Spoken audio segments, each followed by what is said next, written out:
찬양대 찬양 감사합니다. 오늘과 다음 주 저는 여호와 라파라는 제목으로 말씀을 전할 겁니다. 제가 왜 여호와 라파라고 하는 제목을 정했는지 우리 성도님들 아시겠죠? 지금 신종 코로나 바이러스 때문에 지금 많이 걱정하고 염려하고 또 두려워하고 있습니다. 오늘도 보니까 2부, 3부 우리 예배에 적어도 한 5, 60명의 성도들이 빠진 것 같아요. 이해합니다. 지금 그만큼 두렵기 때문이죠. 사람들이 모여있는 장소에 참 가는 게 꺼려지는 게 사실이에요.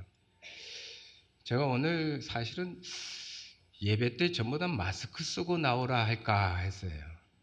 그런데 우리가 다 마스크 쓰고 예배 드리면 하나님이 우리가 데모하는 줄 알까 봐. 그래서 혹시나 지금 기침이 나오거나 또 조금 몸이 안 좋거나 아니면 정말 불안하신 분들은 지금 마스크를 써도 괜찮습니다. 어쨌든 지금 걱정이에요. 전 세계적으로 13,000명이 넘는 사람이 확진자로 나왔고 300명이 넘는 사람이 사망을 하는 지금 이런 바이러스가 확산되어져 가고 있습니다. 이러한 때 더욱 조심해야 하는 것은 공포와 두려움을 조장하는 말들이에요. 이 신종 코로나 바이러스는 환자의 비말을 통해, 즉 침이나 분비물을 통해 전염된다고 했습니다. 그런데 더 무서운 것은 입에서 나오는 침이 아니라 말이에요. 보니까 공포와 두려움을 조장하는 가짜 뉴스들이 판을 치고 있습니다. 중국산 식재료를 먹기만 해도 이 바이러스에 감염된다라고 말하는 사람들이 있어요. 그러면서 이것이 더 나아가서 중국인 혐오증으로까지 번져나가고 있습니다. 물론 이와 같은 일이 벌어진 데는 책임이 있지요. 하지만 지금은 그 책임을 물으면서 정죄할 때가 아니라 지금 누구보다도 더 큰 아픔과 상처를 가지고 있는 이들이 바로 우한 안에 있는 환자들이고 그들을 오히려 더 끌어안고 사랑하고 또 함께 기도해야 할 때예요. 이런 것들 통해서 우리들의 본성이 드러나는 것 같아요. 이기적인 마음들, 또 정죄하는 마음들이 있는데 이 이기적이고 정죄하는 마음들이 그리스도의 사랑으로 변화되어지는 시간들이 될 수 있기를 바랍니다.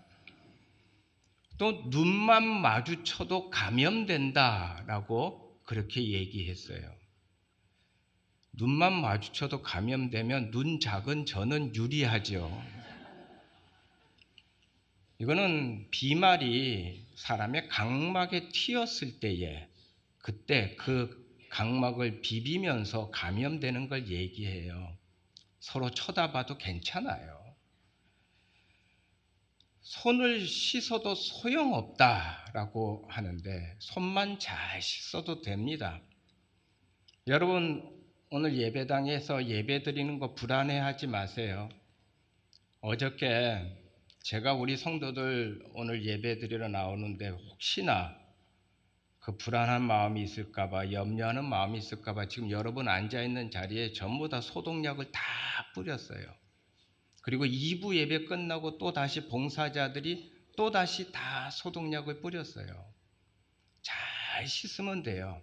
손 잘 씻고 그리고 손 세정제 잘 사용하고 그리고 내가 조금만 몸에 이상이 있으면 바로 마스크를 써서 다른 사람에게 피해를 주지 않으면 얼마든지 이 바이러스를 막을 수 있고 또 이것이 지나가게 됩니다.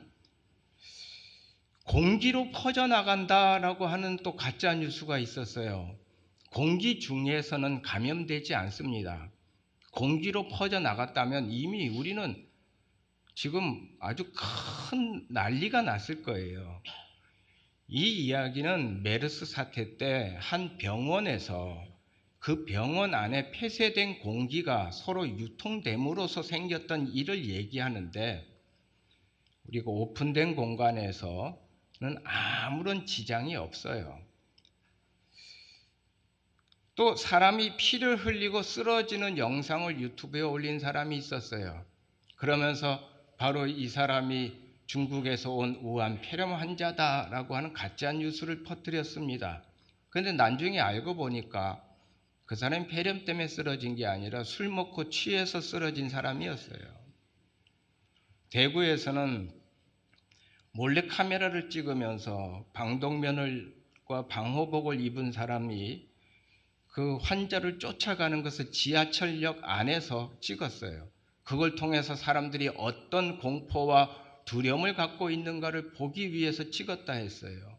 이게 얼마나 어리석은 일들입니까? 사랑하는 성도 여러분, 저와 여러분 믿는 자들입니다. 믿는 자들은 이와 같은 어려움에 직면했을 때, 고난이 우리에게 다가왔을 때 우리의 말이 좀 다르기를 바라요. 공포를 조장하는 말, 두려움을 조장하는 말, 정죄하는 말이 아니라 이럴 때일수록 서로 격려하고, 이럴 때일수록 서로 위로하고, 이럴 때일수록 더 사랑의 말을 나누고, 반드시 이길 수 있다, 극복할 수 있다, 하나님이 치유해 주신다라고 하는 소망과 희망과 기대의 말을 나누는 자들이 될 수 있기를 바랍니다. 갑자기 이 신종 코로나 바이러스라고 하는 고난이 밀려 들어왔어요. 그런데 이 바이러스뿐만 아니라 우리가 인생을 살다 보면 내 인생 가운데 갑자기 고난이 밀려올 때가 있습니다. 그런데 그 고난의 의미, 문제의 의미를 분명하게 안다면 그 고난을 극복할 수 있고, 견딜 수 있고, 이길 수 있고, 회복할 수 있어요.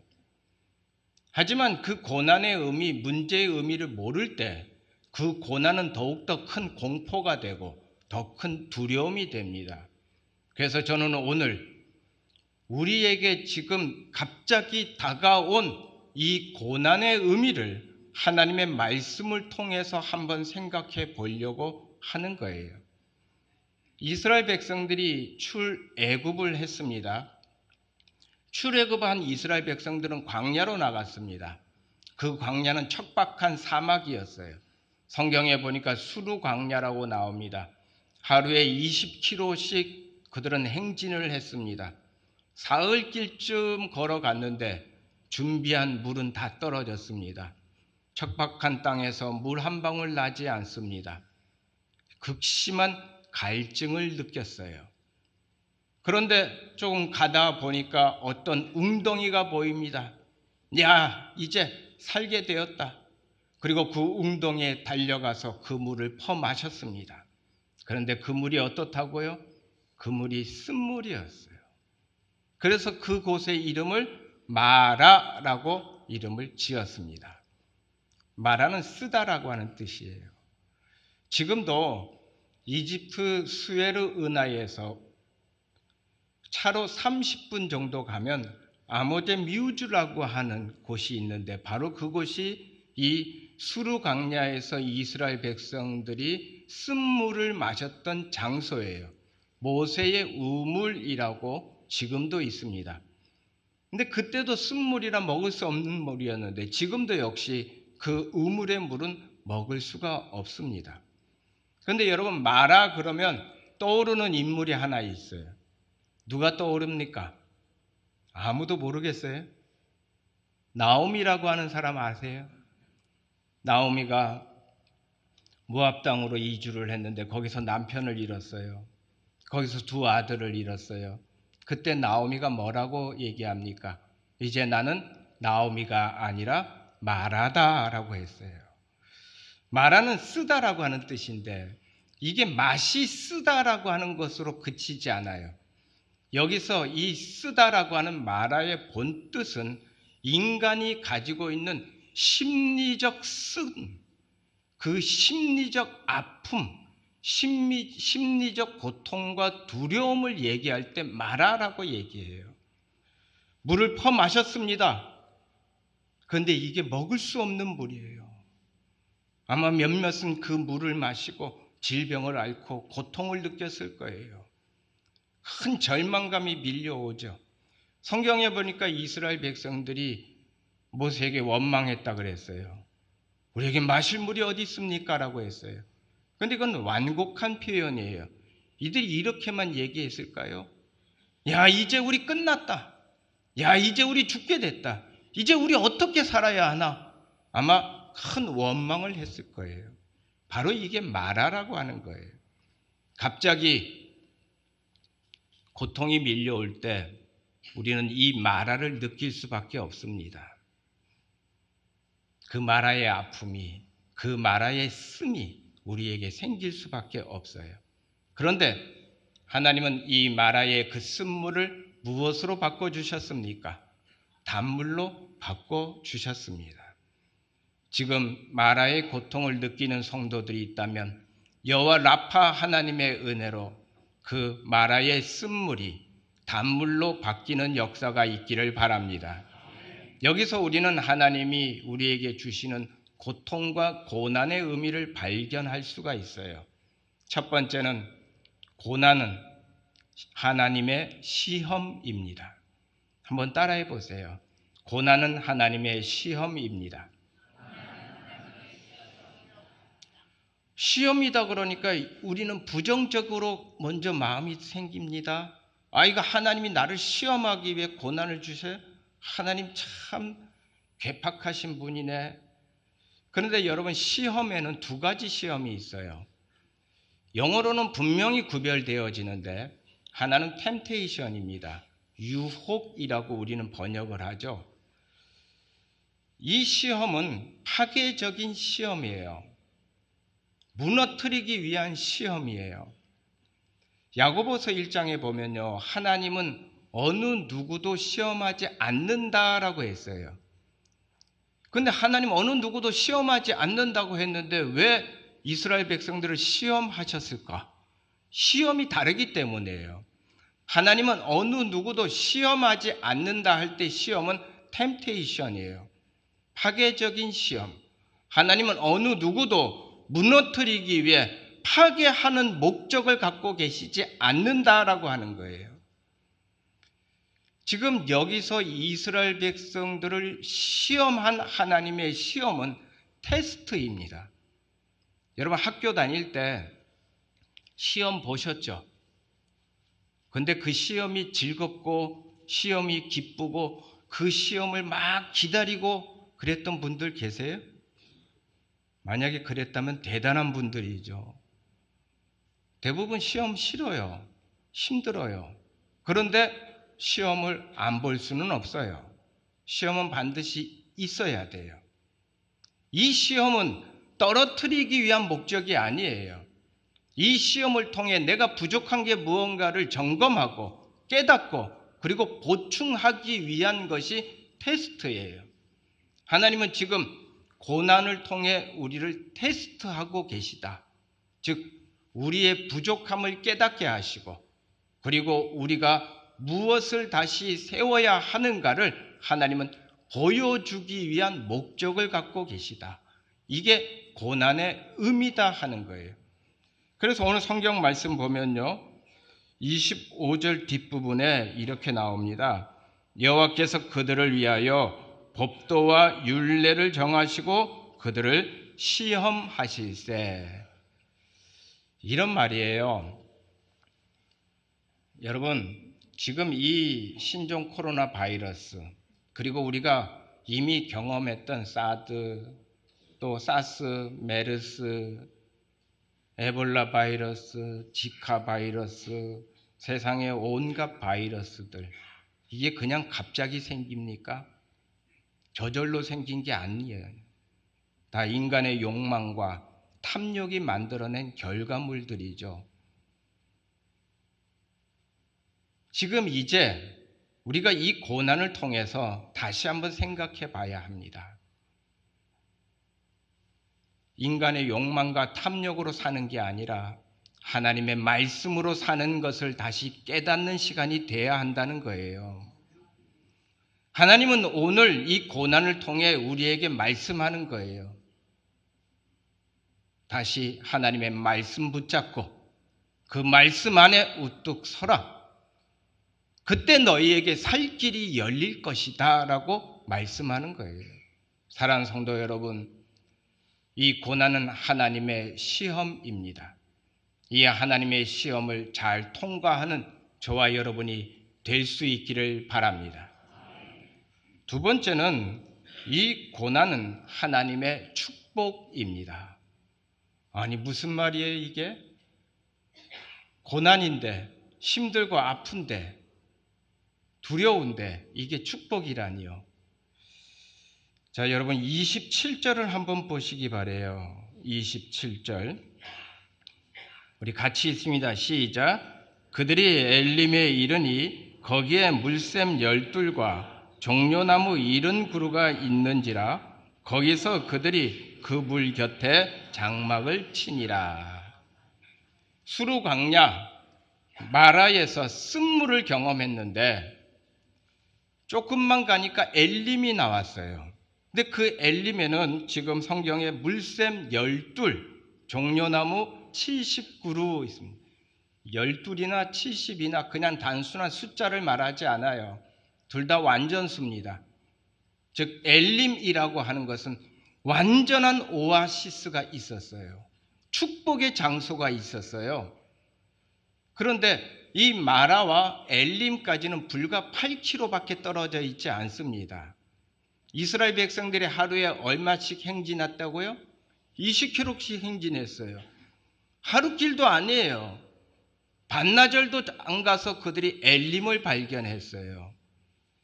고통은 반드시 끝이 있습니다. 끝나지 않는 고통 같지만, 끝나지 않는 고난 같지만 반드시 끝이 있어요.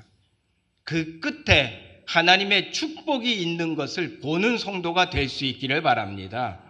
이 엘림을 보지 못하니까 마라에서 그냥 고통만 느낀 거예요. 마라에서 쓴 것만 느낀 거예요. 하지만 마라에서 엘림까지는 불과 얼마 떨어져 있지 않았습니다. 엘림은 어디 가지 않습니다. 하나님의 축복은 분명히 있습니다. 고통 뒤에 있는 하나님의 축복, 그 고통을 지나가면 우리가 만나는 장소예요. 지금 고통 가운데, 고난 가운데 있습니다. 하지만 반드시 끝이 있습니다. 잘 지나갈 수 있기를 바랍니다. 견디며 지나갈 수 있기를 바랍니다. 엘림 바라보며 지나갈 수 있기를 바랍니다. 그래서 고통 뒤에 있는 하나님의 축복을 경험하는 우리 모두가 될 수 있기를 바랍니다. 또한 이 고통은 하나님을 경험하는 시간입니다. 자, 마라의 물이 써요. 먹을 수 없는 물이었어요. 그때 모세가 하나님께 부르짖고 기도했습니다. 그랬더니 하나님이 처방전을 내려줬어요. 그 처방전이 뭡니까? 나무 하나를 딱 지정하더니 그 나무를 물에 던져라 하는 거였어요. 그러면 이 나무는 무슨 가시오가피 나무입니까? 이 나무는 무슨 특별한 약효가 있는 나무입니까? 이 나무가 도대체 뭡니까? 이 나무는 바로 십자가를 상징하는 나무예요. 여러분, 십자가가 뭐예요? 십자가는 우리를 포기하지 않는 하나님의 가장 진한 사랑을 상징적으로 보여주는 사건입니다. 즉, 내가 지금 고난의 한복판에 있을 때 하나님은 나 홀로 고난의 한복판에 있게 내버려 두지 아니하시고 하나님은 하나님의 진한 사랑으로 이 쓴물 속으로 들어오신다는 거예요. 마라의 쓴물 안으로 하나님의 사랑이 들어오니 쓴물이 뭐로 바뀌었어요? 단물로 바뀝니다. 사랑하는 성도 여러분, 내가 때때로 만나는 고난의 현장 속에서 하나님의 사랑을 경험하는 성도가 될 수 있기를 바랍니다. 그 하나님이 내 안에 들어오시니 쓴물이 단물로 바뀌는 이 여호와 라파의 은혜, 여호와 라파의 역사가 우리 안에 함께 할 수 있기를 바랍니다. 위대한 설교가라고 했던 스펄전 목사님이 아주 큰 중병에 걸렸어요. 그래서 병석에 누워 있습니다. 걱정하는 성도들이 목사님을 찾아왔어요. 목사님이 너무너무 아파해요. 끙끙 앓으면서 신음소리를 내고 있어요. 그때 성도들이 목사님 아프시죠? 하고 위로의 말을 건넸어요. 그랬더니 스펄전 목사님이 너무너무 아파요. 어떻게 해요 목사님? 어떻게 해요 목사님? 하고 성도들이 눈물을 흘리고 있는데 스펄전 목사님이 그때 성도들에게 이렇게 얘기했대요. 하지만 주님이 더 가까이 계십니다.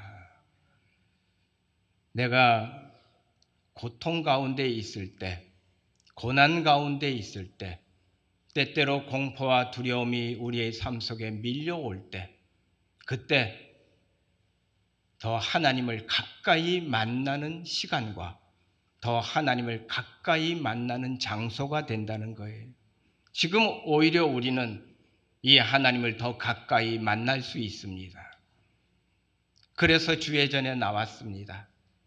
주예전에 나와 예배드리는 우리 성도들 한 사람 한 사람, 이 하나님의 진한 사랑으로 지금 많이 두렵고 염려되고 걱정되지만 내가 너와 함께한다. 내가 너를 붙잡고 있다. 그리고 치유하고 함께 하겠다라고 하는 여호와 라파의 하나님의 은혜, 여호와 라파의 하나님의 사랑을 오히려 더 진하게 경험하는 우리 모두가 될 수 있기를 바랍니다. 같이 기도합니다.